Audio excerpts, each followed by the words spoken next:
पश्चिम बंगाल की टीएमसी की सांसद महुआ मोइत्रा ने जगदीप धनखड़ जो कि वहां के राज्यपाल हैं उन पर आरोप लगाया है कि उन्होंने अपने स्टाफ में अपने भाई भतीजों को भर्ती किया हुआ है।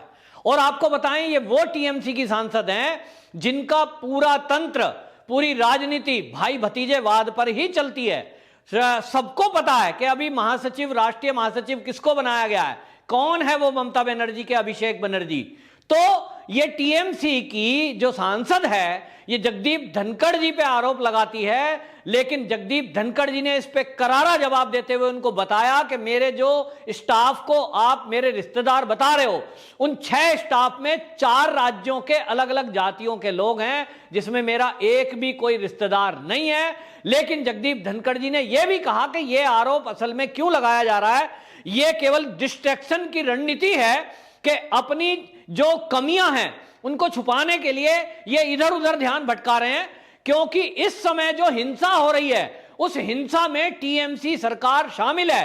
टीएमसी की जो शय पर ये सारी हिंसा हो रही है, बलात्कार हो रहे हैं, लोगों को घरों से भगाया जा रहा है, पूरा दहशत का माहौल है।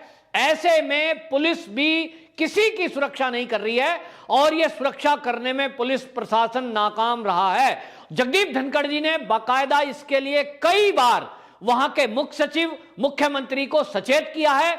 वहीं केंद्र को इसके बारे में उन्होंने रिपोर्ट भी भेजी है और बार बार वहां ये राष्ट्रपति शासन लगाने का अनुरोध किया है, क्योंकि और कोई रास्ता पश्चिम बंगाल में ऐसा लग नहीं रहा कि ममता बनर्जी को सुधार सकता है। क्योंकि ममता बनर्जी वो मुख्यमंत्री है जो सीधा सीधा टारगेट करती है देश के प्रधानमंत्री को, देश की कानून व्यवस्था को, देश के संविधान को, देश की संवैधानिक संस्थाओं को। क्योंकि हमने देखा कि जब सीबीआई टीएमसी के जो नेता हैं इनको पकड़ने के लिए गई, जिन्होंने जनता की गाढ़ी कमाई हड़पी हुई है, उनको गिरफ्तार करने जाती है, पूछताछ करने जाती है, तो ममता बनर्जी सीबीआई तक को भी डराने धमकाने का काम करती है, घेराव करती है। तो इसका मतलब सीधा हो गया कि पश्चिम बंगाल में कोई कानून राज्य सरकार तो मानती ही नहीं है, लेकिन अगर केंद्र की कोई एजेंसी इस कानून की जानकारी और संविधान की जानकारी देने के लिए और कानून व्यवस्था कायम करने के लिए राज्य में जाए तो ममता बनर्जी दीवार बनकर खड़ी हो जाती है। यानी एक संवैधानिक ढांचे को गिराने की एक कोशिश टीएमसी की तरफ से है कि एक राज्य का मुख्यमंत्री अगर केंद्रीय जांच एजेंसियों के बीच में बाधा बनकर खड़ा होगा तो क्या फिर ये टकराव नहीं है तो क्या है, सीधा सीधा। और आपको बताऊं ये असल में लोग सोच रहे हैं ममता बनर्जी ऐसा क्यों कर रही है, चुन गई, रिजल्ट आ गया, सरकार बन गई, इसके बाद उनकी जिम्मेदारी है कि वो सबकी रक्षा करें, लेकिन वो रक्षा नहीं कर रही हैं, वो केवल अपनी वोट की राजनीति कर रही है। और वोट की राजनीति ममता बनर्जी की कम से कम ये है कि रोहिंग्या और बांग्लादेशी घुसपैठी वो उनको संतुष्ट करके पूरे देश में वो सपना देख रही है कि मैं कल को जब लोकसभा के चुनाव हों तो जितने भी विपक्षी दल भारत के अंदर हैं वो मुझे विपक्ष का लीडर माने और प्रधानमंत्री का चेहरा मानकर मेरी निगरानी में चुनाव लड़े तो मैं प्रधानमंत्री बन सकती हूं। क्योंकि उनको लगता है कि पूरे देश में ये रोहिंग्याओं का तुष्टीकरण करके, घुसपैठियों का तुष्टीकरण करके वो एक खास वर्ग को खुश कर लेने की कोशिश कर रही हैं। आपको बताएं कुछ चीजें खुल करके सामने आई हैं कि दिल्ली के मुख्यमंत्री ने भी सवाल उठाया है कि ममता बनर्जी जो केंद्र से लड़ रही हैं वो तो प्रधानमंत्री बनने के लिए लड़ रही हैं।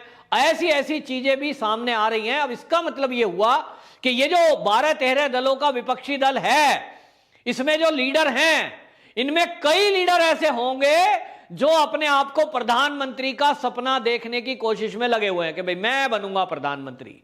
सपने हैं मुंगेरी लाल के, सबको देखने का अधिकार है, सपने तो कोई भी देख सकता है। तो ममता बनर्जी भी देखें, उद्धव ठाकरे भी देखें, उद्धव ठाकरे ही क्या बुरे हैं, सपना देखना है तो सब देखें।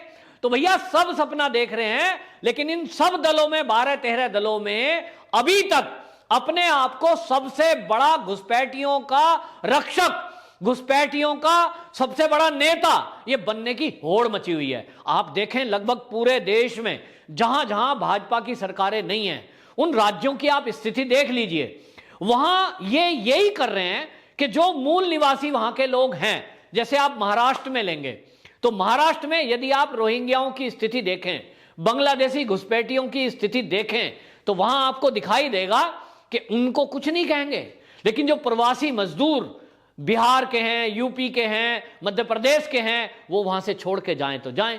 उनके लिए ना कोई राशन की व्यवस्था है, ना उनके लिए कोई टीकाकरण की व्यवस्था है, ना उनको ठीक से इलाज मिल रहा है। इसी तरह आप राजस्थान में आ जाइए। राजस्थान में जिस एरिया में ये बांग्लादेशी घुसपैठी रहते हैं, विशेष अभियान चलाया गया है, प्रशासन को आदेश दिया गया है गहलोत सरकार के द्वारा, गहलोत ने स्पेशली अभियान चलाया है कि साहब जिस एरिया में ये मुस्लिम बहुल क्षेत्र हैं, यहां स्पेशल ड्राइव चलाई जाए वैक्सीनेशन की।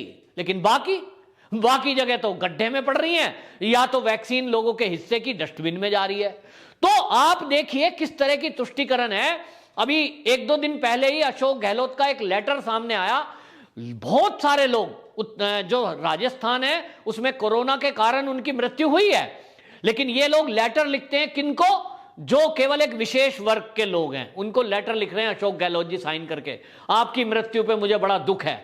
यानी ये दिखाने की कोशिश में पूरा विपक्ष है कि हमको अगर मृत्यु का किसी के दुख है तो वो किसका है?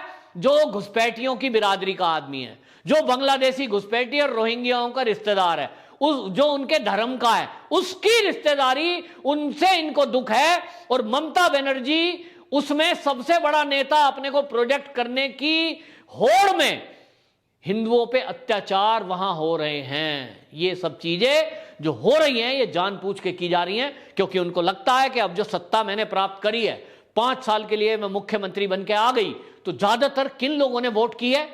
ज्यादातर उन्हीं लोगों ने इकट्ठे होकर वोट दी है।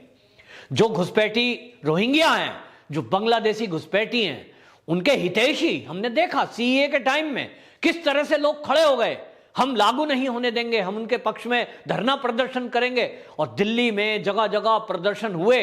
ये यहां भारत के लोग भी उनके पक्ष में खड़े हो गए। क्यों? मैं जिस धर्म का पालन करता हूं उसी धर्म के वो लोग हैं, मैं जिसको मानता हूं ये भी उसी को मानते हैं।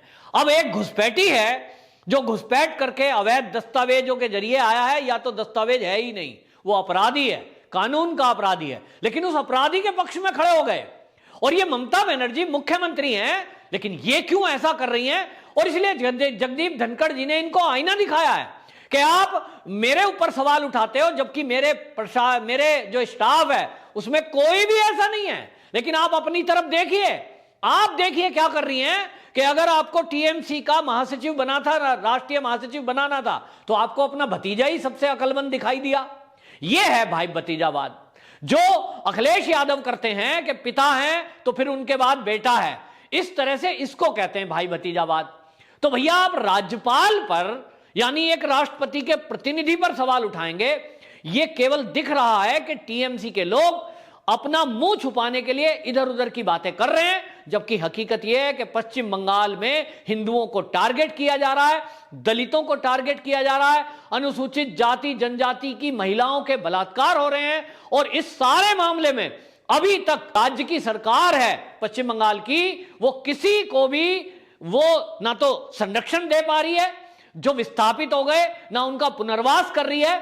और ऐसे में जब केंद्र की एजेंसियां वहां गई हुई हैं, केंद्र का एक दल वहां जांच के लिए गया हुआ है, तो राज्यपाल जी जो हैं धनखड़ जी, इन पर इस तरह का ओछा झूठा आरोप लगाकर ये टीएमसी की सांसद केवल और केवल शायद ममता बनर्जी की नजरों में अपने आप को ज्यादा हाईलाइट करने की कोशिश कर रही हैं, क्योंकि इनको भी पता है कि ये सब चीजें कोई छुपती नहीं है। सरकारी आदमी अगर सरकारी एम्प्लॉय है, उसका ना तो धर्म छुपाया जा सकता है, ना जात छुपाई जा सकती है, सब चीजें पब्लिक डोमेन में होती है। लेकिन ये ममता बनर्जी और टीएमसी की आदत है कि उनको केंद्र की कोई भी एजेंसी हो, केंद्र के द्वारा नियुक्त कोई भी व्यक्ति हो, चुनाव आयोग पे सवाल उठाएंगे, ये वहां केंद्रीय दल जाएगा उस पर सवाल उठाएंगे। और राज्यपाल जी तक को तो ऐसी ऐसी बातें बोल दी टीएमसी के लोगों ने कि उनको किसी ने कुत्ता कहा, किसी ने उनको खून पिपासु कहा। कितनी गालियां ये दे सकते हैं टीएमसी के सांसद और विधायक, उतनी गालियां जगदीप धनखड़ जी को दी गई हैं। मैं तो आश्चर्य मानता हूं, और मुझे बड़ा आश्चर्य जगदीप धनखड़ जी के धैर्य का, कि वो धैर्य से इन गालियों को सुनने के बाद भी कोई सख्त एक्शन इनके खिलाफ नहीं उठा रहे हैं, केवल केंद्र की तरफ देख रहे हैं कि केंद्र कोई डिसीजन लेगा। लेकिन पूरे देश की एक आवाज है कि पश्चिम बंगाल में राष्ट्रपति शासन तुरंत लगाया जाना चाहिए, क्योंकि वहां नित्य प्रतिदिन बीजेपी के कार्यकर्ताओं को चुन चुन के मारा जा रहा है। जब केंद्रीय एजेंसी वहां घूम रही है, जांच कर रही है, जब राज्यपाल जी ने तल्ख टिप्पणी की है, उसके बावजूद भी आप देखिए कि बम मारकर बीजेपी के कार्यकर्ताओं के परखच्चे उड़ा दिए गए। मतलब विभत्स घटना जिसको कहते हैं, विभत्स हिंसा ये हो रही है, और वो सब हिंसा में ज्यादातर इन्वॉल्व रोहिंग्याओं की और बांग्लादेशी घुसपैठियों की है, जिसका साथ ममता बनर्जी की पुलिस और वहां के टीएमसी के लोग दे रहे हैं। ये बहुत ही दुखद है, ये बहुत ही आश्चर्यजनक है। इस सब पर केंद्र को तत्काल प्रभाव से एक्शन लेना चाहिए और पश्चिम बंगाल में राष्ट्रपति शासन लगाना चाहिए। वंदे मातरम।